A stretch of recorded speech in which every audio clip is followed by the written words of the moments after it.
Hi, and welcome to this episode of Today's Teenager. I'm your host, Roy Petitfils, and today I'm very privileged to be with a very special guest, Dr. Hosffman Ospino from Boston College.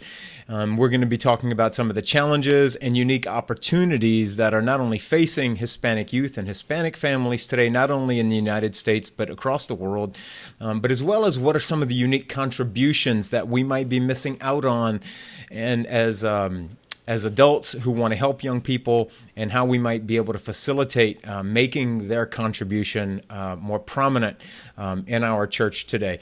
Dr. Ospino is a professor at Boston College. He received his master's degree in theology with an emphasis in church history. Ouch. While he was in Columbia, he's originally from Columbia. He received his PhD in theology and education from Boston College. His research now has focused on the dialogue between theology and culture, which is awesome, and the impact of this interchange upon Catholic theological education, catechesis, and ministry. Dr. Ospino has lectured nationally and internationally on topics which are not only limited to ministry and Hispanic populations, but on theology, and he is a major voice in Catholic education, not only in secondary education, but in higher education as well.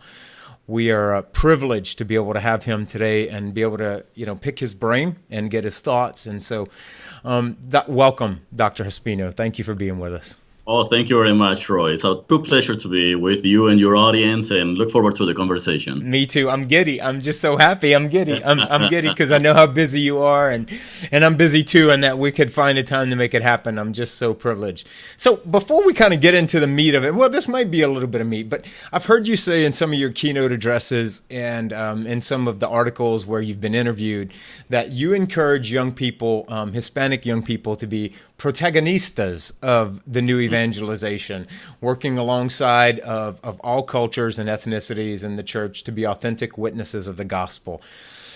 What that term, and I didn't have enough time to ask some of my friends who are more familiar with Spanish, but I know what a protagonist is. And could you just say more about that? Because I just find that fascinating.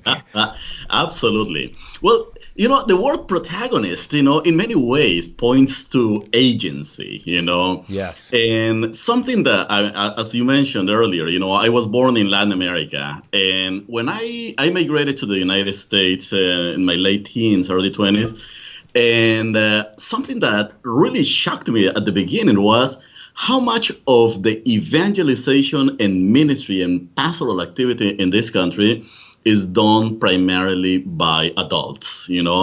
Adults run youth ministry programs, adults do catechesis, adults do outreach, and so forth. And one question that I actually was left asking myself was, what about the young people?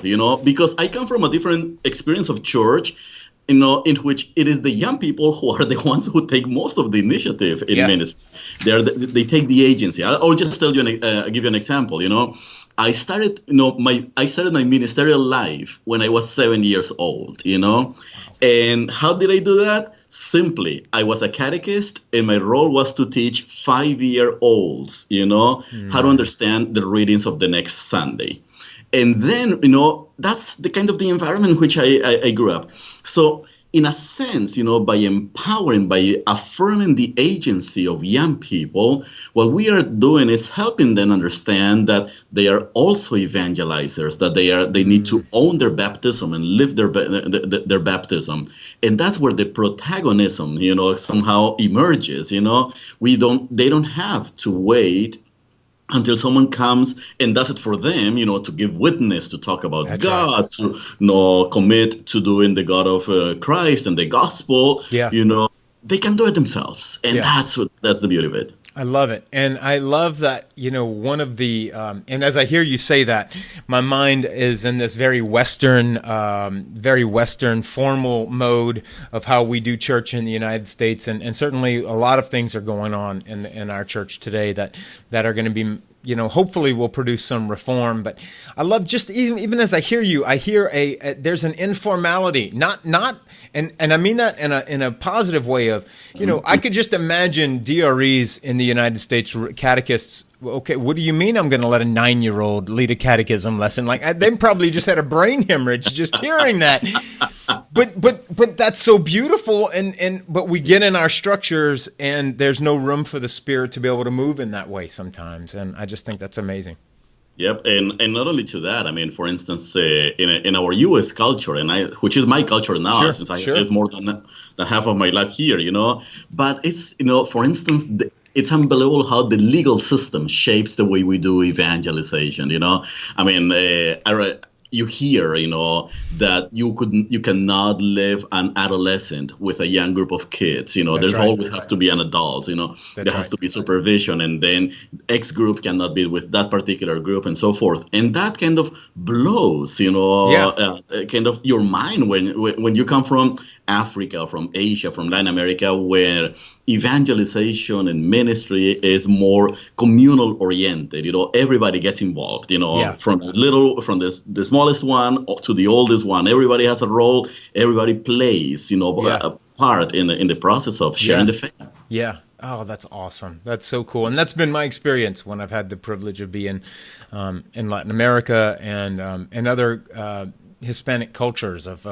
There's this communal aspect that you see in pockets in the church in America, and but not as a whole.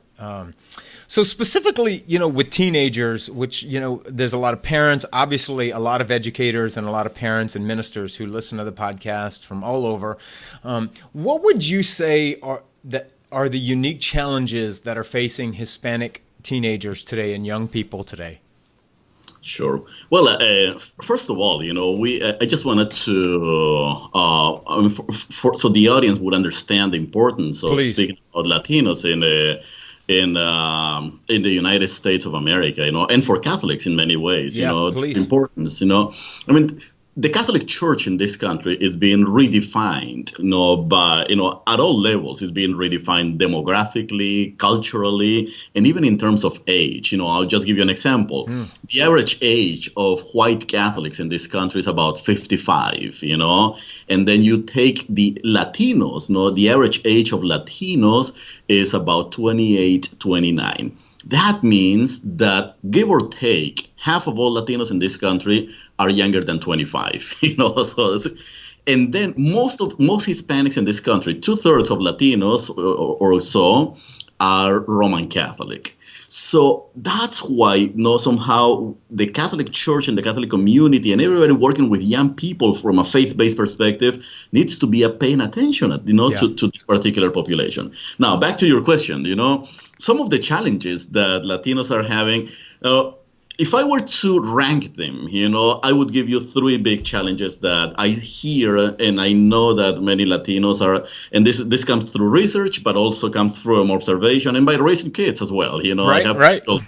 So the number one challenge that I'm hearing in many parts of the United States is what theologians call being in between, being in kind of this limbo, cultural, social, family limbo that young Latinos are living. Why is it? Yeah. Because many of them, most young people, most young Hispanics in this country are children or grandchildren of immigrants, So in many ways, the immigrant population is keeping their faith, their culture, their values, their ways of being as much as possible, because in a sense it's their lifelines, it's their oasis, trying to make sense of life in the United States of America. So they want to be Catholic like they were in Mexico or in Venezuela or in Argentina and the Dominican Republic. They want to be cultural, and even do politics as they did in their countries of origin. But what happens is that these kids were born in the United States. 94% of Hispanics, under 18 in the U.S.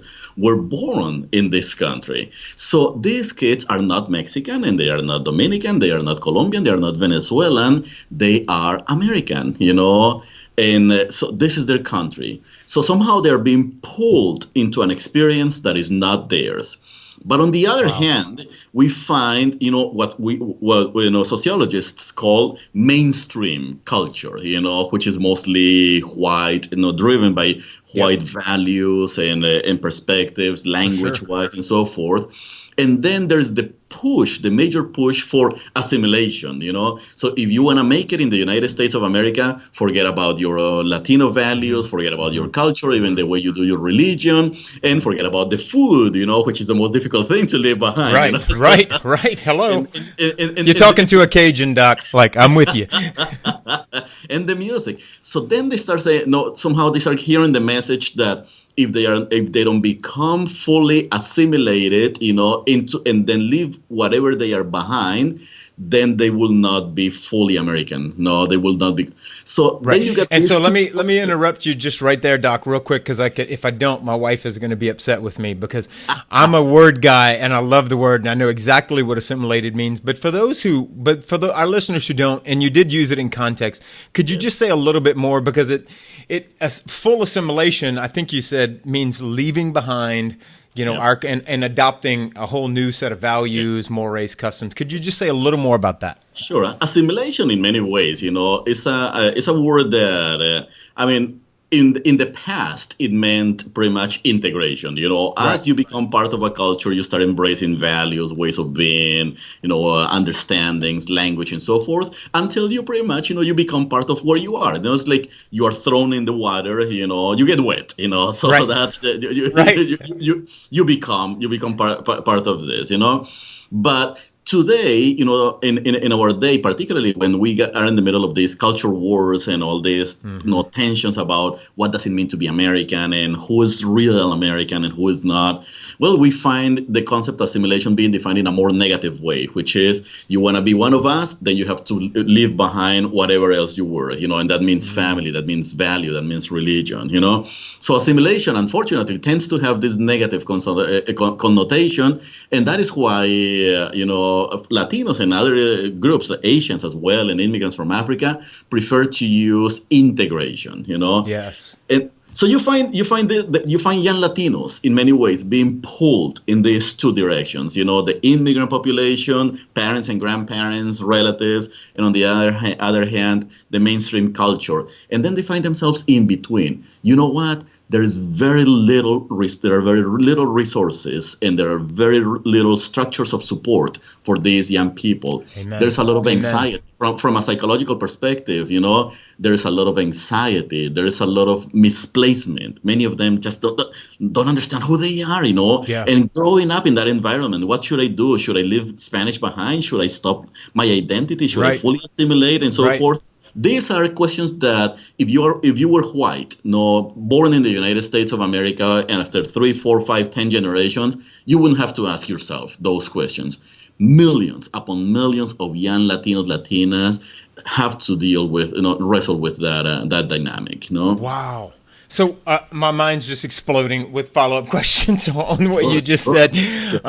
One is that in America, today, which it's so sad because our whole country was founded on an integration, yet we're trying to put borders up and walls up. Absolutely. That's right. It's just so crazy because it's so antithetical to how our country was founded. But yet that same point can be made in the church where, in so many places, especially in our country, it's so Roman, it's so Western, Roman Catholicism.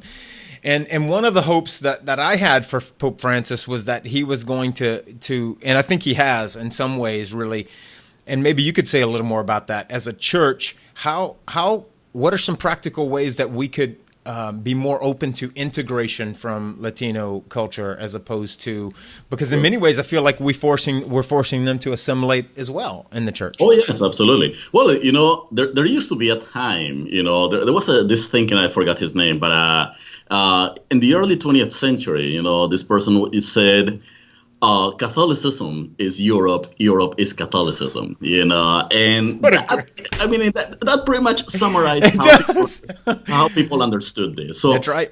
Any expression of faith and religion and in the Catholic tradition that would come from Africa or Latin America or Asia or even North America, remember that Americanism was condemned, by a pope at the end of the 19th century. Right. Right. That's a good point. Thanks for reminding our audience of that, right? So we were too American. We were not Catholic like the Europeans back then, So, well, what happened is that, that summarizes how people understood what it meant to be a Catholic. Now, today we are more at peace with different expressions, and you see that through music, and you see it. I mean, when you study theology, you see it through the study of the faith, and you see it through different symbols and the languages and so forth, However, we continue to be very Eurocentric. We are always looking at, Europe, or we're looking at North America, and just to see, how they set the pathways to follow. Yeah. But what we have discovered, for instance, with Pope Francis, which is fascinating, is that, he's the first Latin American Pope in the history of humanity. Just think of Christianity. No question. So, 40% of all Catholics in the world live in Latin America. So, you would expect that at least one or two. Hello. Right. And even to this day, I have to say, that there are people who still, find Pope Francis as a hard pill to swallow, because it's like he's too Latin American. Oh, he's this, he's that. We always try to find, adjectives, to say, he is too X, too Y, but he's not like us. Right. He's not what we are used to. Well, guess what? Pope Francis and Latinos in the United States, in the Catholic Church, as well as Asians and immigrants from the Caribbean and Africa, and so in other parts of the world, are actually showing us that there are different ways of being Catholic, because the gospel is, as long as we believe in God, who is one in three, as long as we believe in Jesus Christ, who is truly human, truly divine, and there's one church, everything else from then on is pretty much fair game. It's like, let's live it together, and it's incorporate our different traditions and our different perspectives. Amen. And that's what Pope Francis is doing. He uses language, ways of outreach. When Pope Francis, for instance, he speaks about, okay, we got to be a church that is poor for the poor. Amen. Amen. And which I find fascinating. Well, if we have lived in a mostly middle upper class context, like many Catholics in the United States have, or in Europe, well, that's difficult, because usually you tend to see the poor as suspect or as criminals, or the poor as different, So here comes this Pope. Like, what is he talking about? But if we place ourselves, in the context where these people are coming from, and then we say, well, poverty is real, not only for the Pope and for these few Latinos or Asians or others, Africans, but as a matter of fact, most people in the world are experiencing some major poverty. Yeah. And then the question goes back to the Second Vatican Council. If we really take into consideration, if we really take seriously that idea that the hopes, and the anxieties of the world are the hopes and the anxieties of the church, then what church or what world are we living in and are we serving? Wow. You can tweet that, brother. It's so true. That is so true. That is so true. So true. Yep. Wow. Man, we could go off in so many directions, which I knew this would be a hazard of our conversation. So the first challenge would be that they're in between, that teens, Latin American teens are in between and in limbo. What would number two be for you? Number two is, unfortunately, is what would be the best way of saying it is poverty. Let me just put it in one word. Okay, great. It's poverty and everything that comes along with living in poverty. Most young Latinas in this country are experiencing some level of poverty. And the reason is that, many of them are living in poor urban areas. More than 80% of young Hispanics, children and teenagers, are going to underperform in schools. They are getting poor quality education. They live in poor neighborhoods. They are not being fed well. They are not given opportunities for leadership. White, middle class, upper class, young person by the age of 21 most likely has lived, outside of the United States for a while, you know. This is a person who has been exposed to tutors, is a person who has been exposed to positions of leadership, is a person who has gone to some of the best schools, including Catholic schools. That's right. Well, the vast majority of Latinos, unfortunately, do not experience that, you know. Only 4% of Hispanic Catholic children go to Catholic school, you know, and young people, school-age Latinos.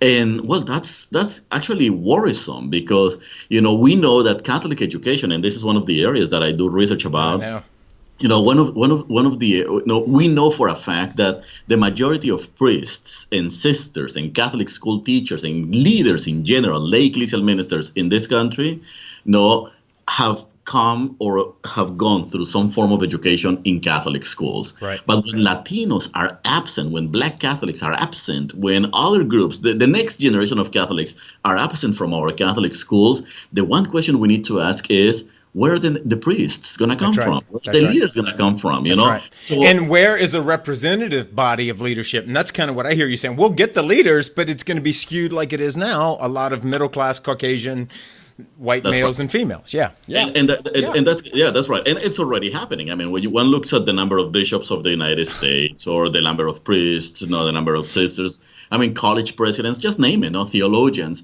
So, I mean, and there's nothing wrong that, I mean, having white bishops and white theologians and so forth. But the question is, that population is becoming a minority. I mean, now, in most parts of the United States, you know, Caucasian Catholics, you know, your American Catholics, you know, white, are the minority, numeric minority. So we got this large body of people, and if we really care about the role of the church in public life, the role of the church in society, building a better society, we want to have these Latinos, you know, as educated and as evangelized and as committed as possible. Absolutely. And I think we've got to confront on an individual level and on an institutional level whether or not we want that. And I see so often, folks, we give lip service to the poor, but at the end of the day, folks don't want the poor. And in their parishes, they don't want them sitting next to them in the pews. And I think you don't need to make a public declaration of that, but if that's how you feel, and for those of you who are watching and listening, then to at least admit that and go, you know, I don't necessarily want to sit next to a poor Hispanic kid in mass, or, you know, or something along those lines. And what you're saying, you know, somehow reveals the element of bias that absolutely. Not only our society, but I mean, it actually trickles down into our faith communities. You know, I mean, I was a couple of years ago was at a conference on racism and you know, biases, racial biases, and so forth, and the speaker was saying, you know, that today, you know, we in the 21st century are more segregated. You know, in the early decades of the 21st century, are more segregated than we were in the first part of the 20th century, when segregation was mandated. And what's fascinating about this, you know, in a kind of twisted way, is it is self-segregation. We chose. We're choosing it. We're choosing it. We chose to live with those who look like us, who think like us, who speak like us, you know, and the people we like. And do you see that on both sides? Absolutely. We saw it. That's right. I mean, you see Latinos self-segregating, Black sure. Black, right. Yeah, we see that. So it is kind of the illness of our society, that self-segregation. And then what's the ultimate result? Well, the ultimate result is that we become suspect of one another. I mean, we don't want to share with one another. That's right. And at the end of the day, how can you build a church, a community that is one, when everybody's pretty much pushing in their own different directions?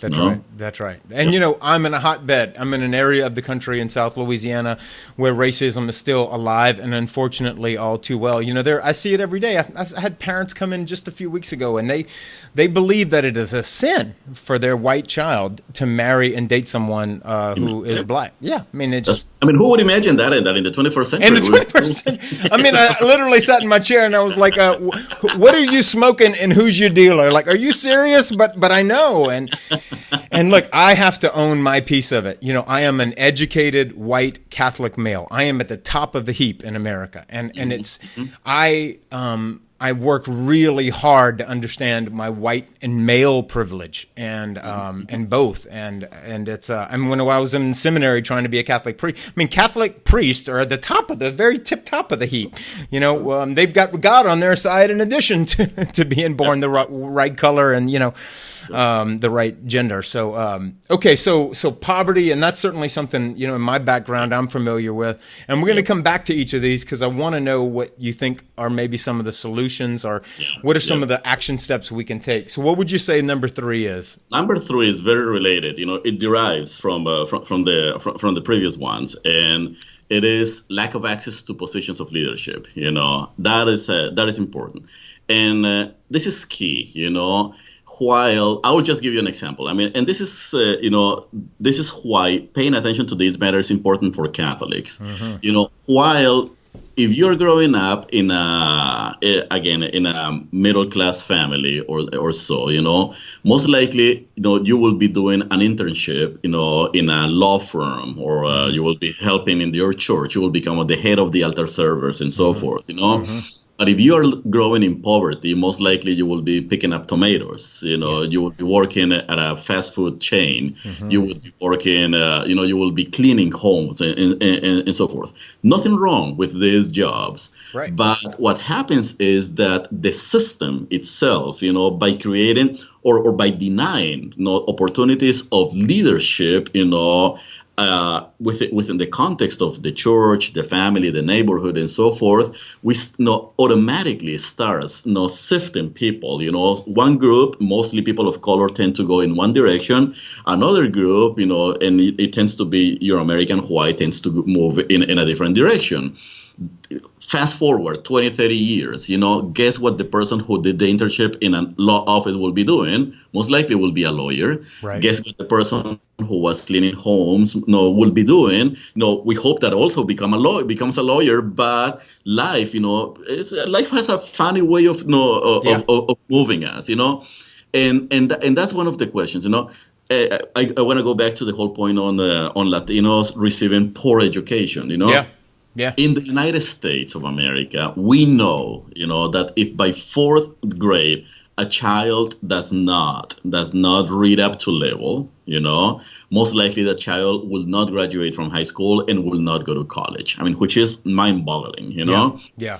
Now, so when you take the fact that 80% plus Hispanic children in this country go to underperforming schools, and the majority of these children are not even being taught to read to level, So what's their future? What kind of leaders are they gonna be? So I think that those 3, dynamics, compounded or together, I need to take off my professorial hat here. I start using. No, you're doing great. You're doing great, Doc. You're doing great. You're doing great. It's hard because I got to take mine off too.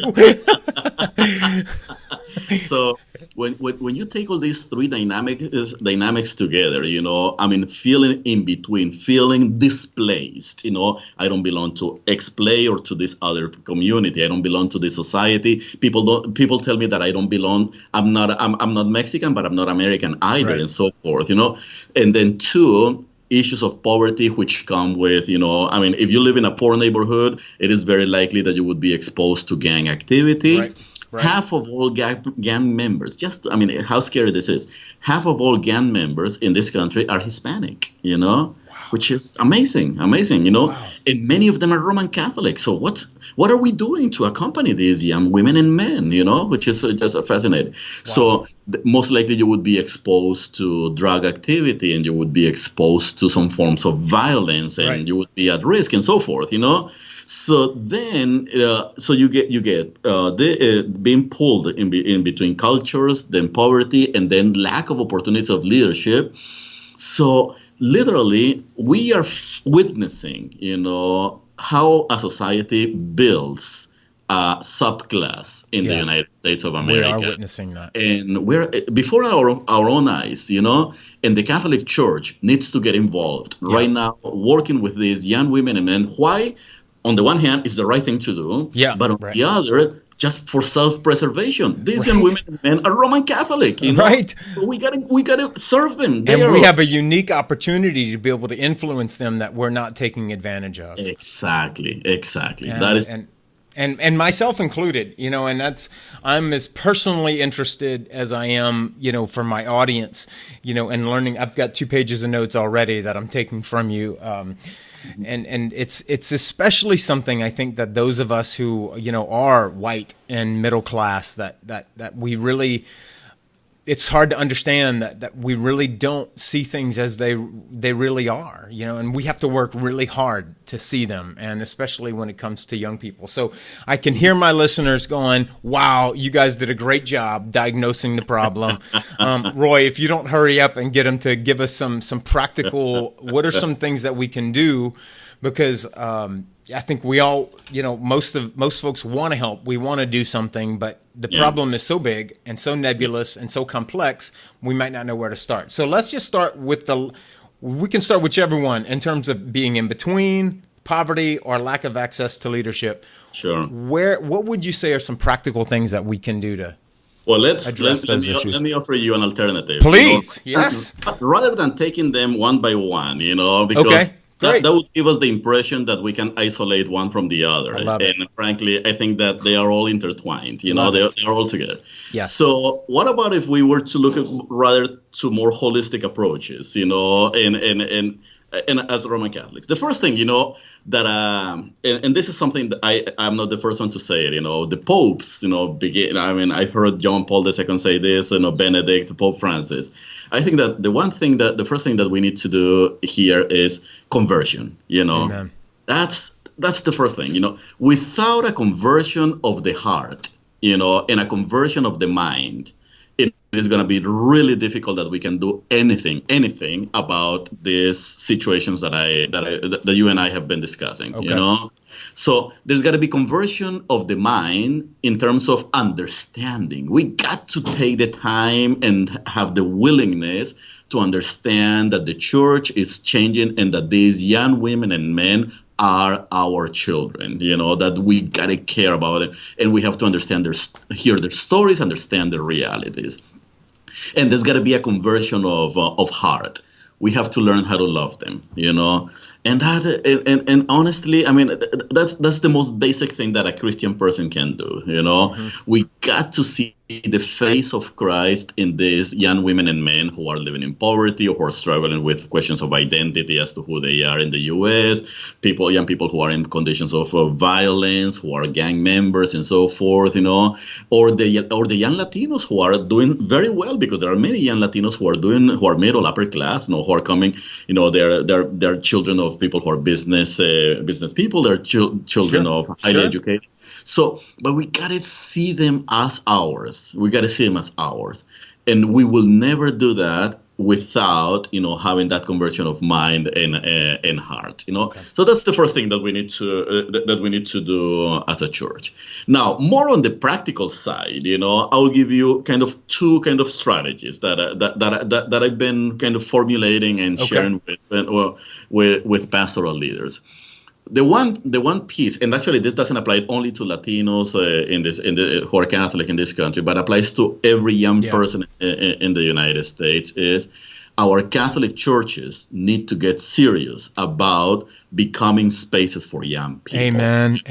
Like, come on, we are turning our churches into places where the older and the midlifers, you know, are geriatric ward. Yeah, absolutely. And I mean that with all due respect, but it's the lack of, it's not the reality of church. Because it's so absent of the youth. Right. I mean, but we used to do it well. I mean, we used to take care of our older people and the people in midlife and the young adults and the children. So there was a cycle. But for some strange reason, we have become too accommodated, you know, in this idea that, mass is, people who are in their 40s, 50s, 60s, you know, and 70s.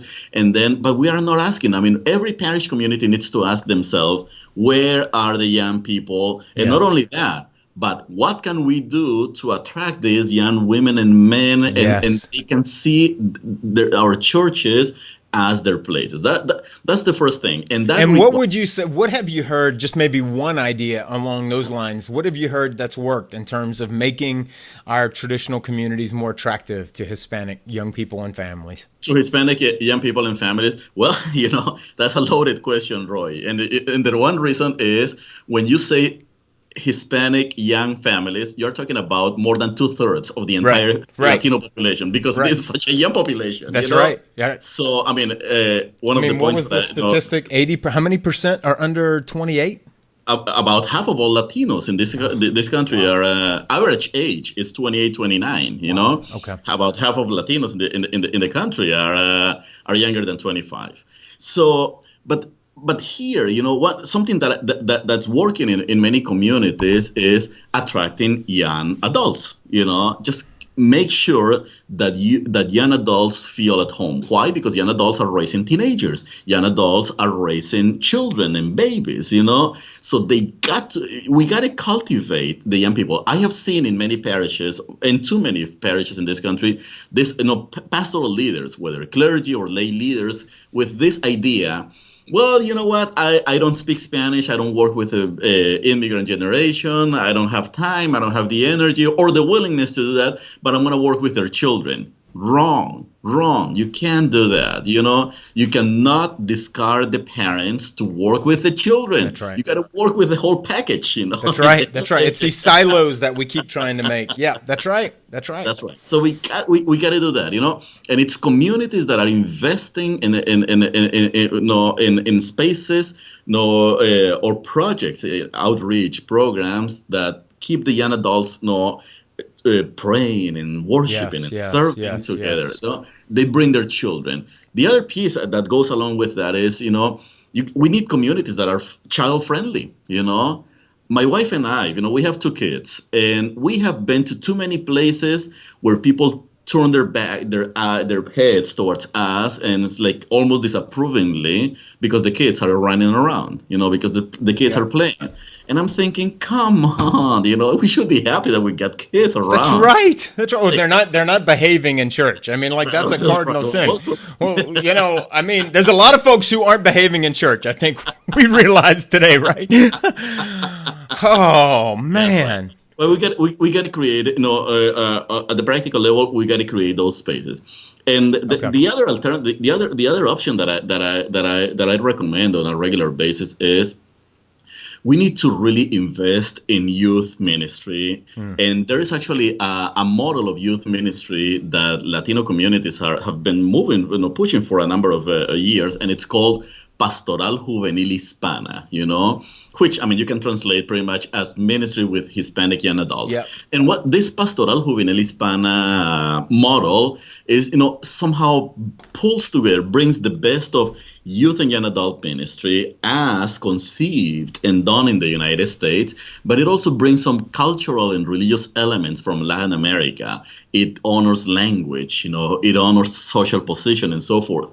So it has been carefully, articulated, and there are really good models. There are parishes that have embraced. As a matter of fact, there are some dioceses in Texas and in the Southwest that actually have hired people to do Pastoral Juvenil Hispana. Awesome. So I think that we got to invest in youth ministry. Yeah. Why? For 2 practical reasons. One, there are millions. In this country, there are, just to give you a sense, there are about 15 million school-age Hispanics, and of them, about half of them, about a little close to 60% actually, are Roman Catholic, Wow. So 15 million. If you cannot do something creative with 15 million people, tell me. I will help you, Right. I'll help you with some ideas, But on the other hand, the numbers, we know that the current structures that we have to reach out to young Catholics in the United States, are not serving Latinos. Unfortunately, Latinos are almost absentees in many Catholic schools. Latinos are almost absentee in many Catholic colleges and universities, and we got to work, to improve that reality. But many of the best programs that we have in youth ministry in the United States, are not reaching out to Latinos. Life Teen Ministry, which is very very, as a fascinating experience and so forth. But that's not a Latino thing. You don't see that many Latinos. When you have World Youth Day, and then you look at the American or the U.S. Representation. Just take a picture of the representation. It tends to be, 90% white, you're American, So Latinos tend to be absent, but numerically in the church, they are the majority already. So we need to find ways, to create spaces for Latinos to feel at home in evangelization in the United States. And I'm not saying that let's get rid of Catholic schools or let's get rid of No, I know that. What I'm saying is, let's keep doing that, but at the same time, let's do the both end. It doesn't have to be one or the other. Let's do the both end. Right now, we are doing more one thing, because it's more comfortable. And frankly, if you have the resources, why not? But we got to work with this other population as well.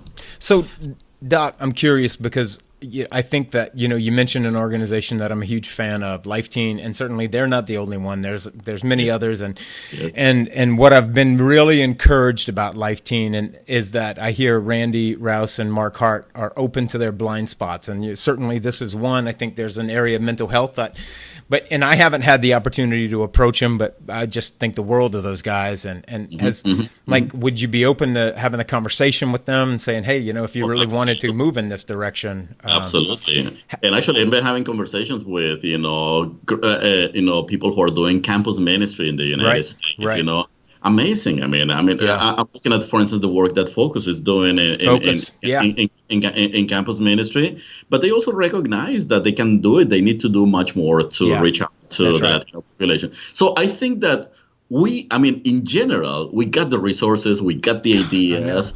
The question is, how do we create the bridges, pathways for this emerging, fast-growing Latino population to also not only benefit from that, but contribute to those initiatives? This Awesome. I agree. Anything else? What else you got? Oh, man. I'm on page number 4 now. This is exciting. It is exciting. It is exciting. I think that we are living at a really good time in history, because it is a time in which the Catholic Church in the United States is being not only called, but almost forced to reinvent itself, And we got the energy of all these communities, and especially, of course, I'm biased towards the Latino community because it's the community with which I work mostly. Absolutely. But I have to say that, we cannot miss God's gift to the church, at this particular time in history. Amen. And all these young women and men, and in this conversation, you and I have focused primarily on Latinos, but I'm also mindful that the fastest growing group in the Catholic Church in the United States is Asians, Yes. And we got a highly dynamic, vibrant body of young Asians or Catholics, and did you say that's the fastest growing population of youth and young adults? It's the fastest growing group as a whole in the Catholic Church, Okay. So and we see the growth because Asians are about 5% of the entire Catholic population in this country. So when there is even little growth, it is perceived as larger than it is. If the Hispanic population, for instance, were to grow at a pace of, say, 30% per year, and we're talking about millions of people. Right.